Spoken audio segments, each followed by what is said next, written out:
Добар ден, почитувани гледачи. Се јавуваме директно од Букурешт. Знаете, синоќа екипата на Симпо ја совлада селекцијата на Италија со 1:0 во еден изворедно интересен надпревар во кој цело време ја контролира играта Симпо, направија едни одлични замени и на играчи и на формации и до крајот на средбата го контролира резултатот што заслужено одат во финалето каде ги пречекува репрезентацијата на Англија. А сега предлагам да ги видиме составите со кои настапија репрезентацијата на Симпо и некои статистички показатели. Најпрво да видиме на кајронот составот на екипата и првите 11 мина со кои настапија.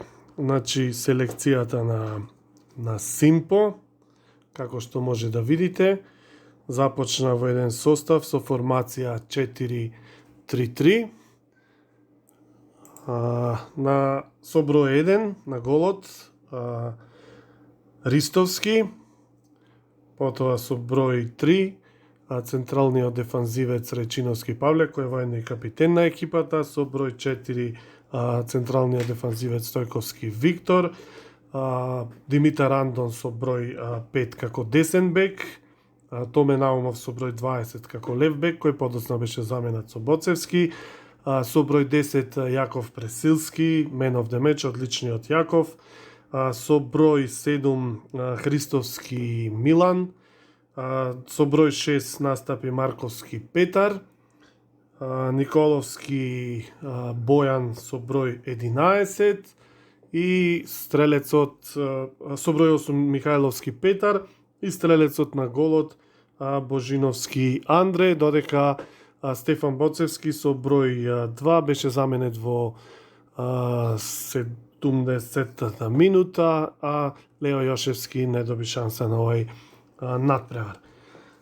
Сега предлагам да ја видиме пресконференцијата веднаш после надпреварот, која изворедниот селектор Манчини даде свое видување на стредбата, кажа некои своји размислувања, некои статистики и каде све она формацијски погрешија, а каде екипата на Симпо беше подобра и во кои сегменти и како успеа да ја извојува оваа значајна победа и да влезе во финалето. Да погледаме.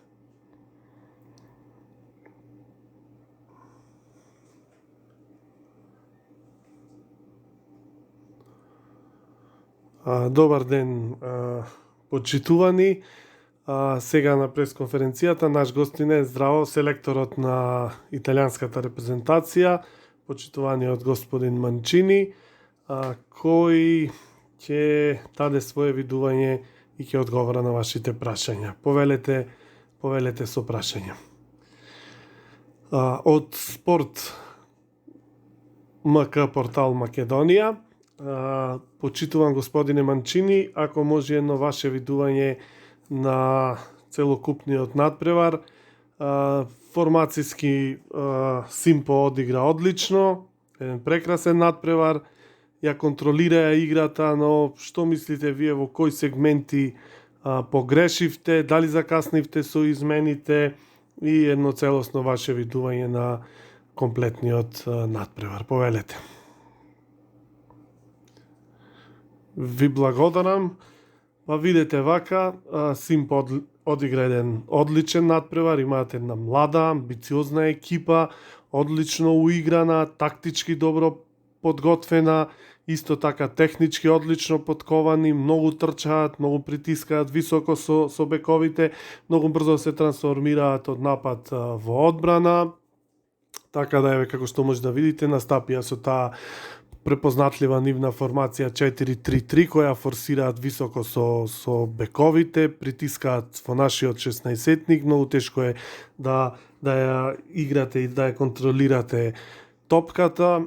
Тој нивни притисок е многу силен и мислам дека тука се реши надпреварот во онај нив централен дел каде и Христовски и Пресилски ја контролираат топката, уфрлаја, одлично додаваја бековите, имаја многу употребливи топки, нивните дефанзивци, одлично. Да, повелете. Повелете. Значи, видете, дали може да ни кажете кој според вас играч во вашата репрезентација потфрли? Па мислам дека, како да ви кажам, нивните дефанзивци одлично ги чуваја. Имобиле просто не доаѓа употребливи топки, мислам дека тука нивниот капитен Рајчиновски одлично го чуваше, исто така и Стојковски се надополнуваше. Мислам дека многу слично играат како нашите фудбалери. Друго прашање, дали може малце подетално да ни објасните за формациите?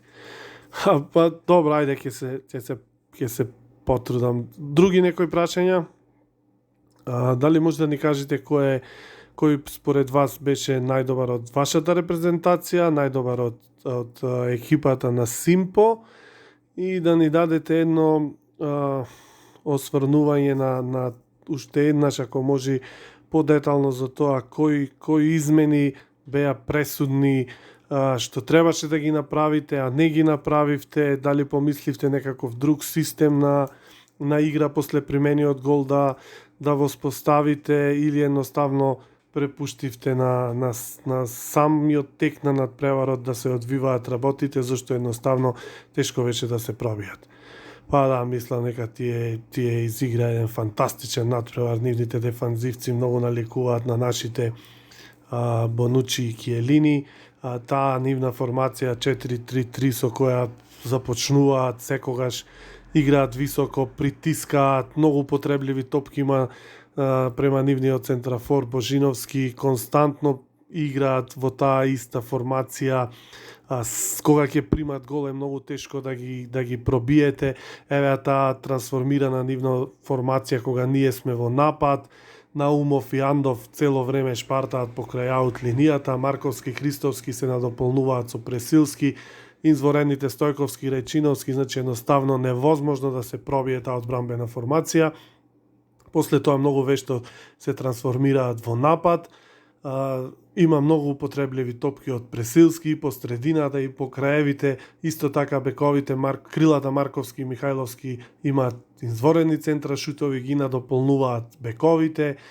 Христовски и Николовски се надополнуваат со Пресилски, Божиновски едноставно цело време е запослен, има премногу употребливи топки, така да мислам дека се една одлична екипа, дека заслужено ја добија оваа партија и дека во финалето на Англија ќе му биде многу тешко да ги пробијат, многу тешко се постигнува гол, кога тие го постигнаа голот, кога ја промена она после тоа нивна формација. Да, само да завршам, значи кога ја смена она нивна формација 5-3-2 со влегувањето на Боцевски, Марковски оди на левата страна како лев бек, играат со 5 централни дефанзивци, со тројца во средниот ред и Михајловски и Божиновски, кои во оваа формација повеќе играат одбранбено отколку во напад, но тоа е тоа. Еве го и start of the match. Пресилски Јаков е многу квалитетен, млад, надежен играч, затоа е неспорно што сите европски екипи големи се заинтересирани за него. Му посакувам среќа и него и на целата екипа и мислам дека има голем потенцијал во оваа екипа и дека заслужено се во финалето и дека ќе имаат уште многу вакви среќни моменти и самото играње во финалето за нив е еден голем успех. Но им посакувам среќа и успех понатаму. Дали е тоа се? Дали има некои други прашања? Нема. Ви благодарам. Пријатно. Среќно.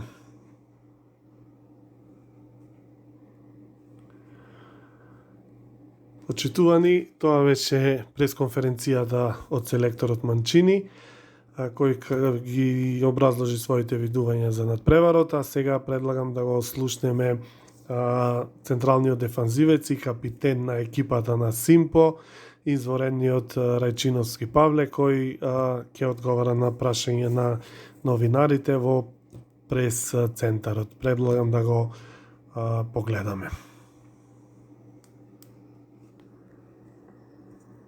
Добар ден, почитувани гледачи. Се јавуваме директно од прес центарот на Евро 2020. Наш денешен гостин е почитуваниот капитен на екипата на Симпо, Рајчиновски Павле. Повелете со прашање. Од Гол портал МК Македонија, ве молам едно ваше видување на целиот тек на надпреварот и еден краток опис на сите сегменти од текот на утакмицата.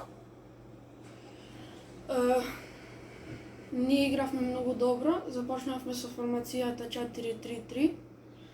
Игравме против екипа која е многу добра и нема пораз веќе од 2018 година и мислам дека многу добро изигравме.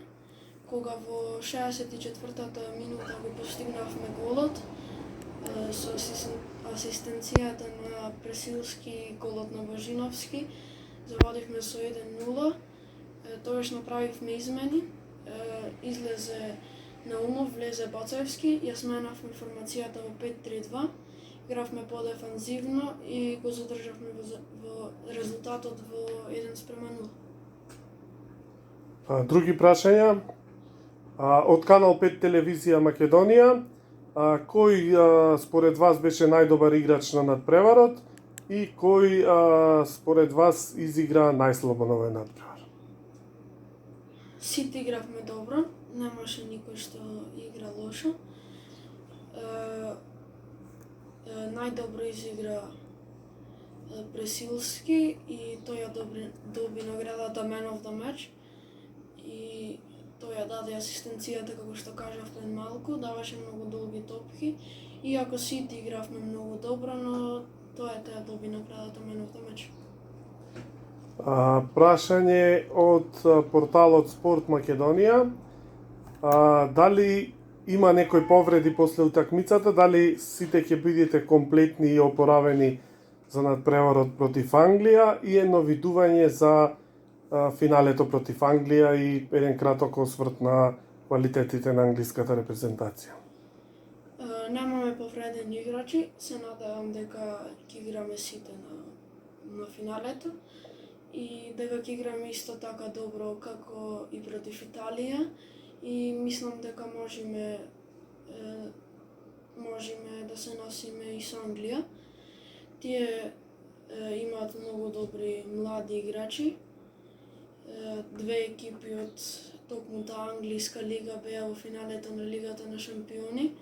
Го имаат Фоден, Маунт, го имаат најдобриот стрелец 2018 на светското првенство Кейн, кој е многу добро игра за Тоттенхем. И мислам дека ќе можеме да се носиме со нив.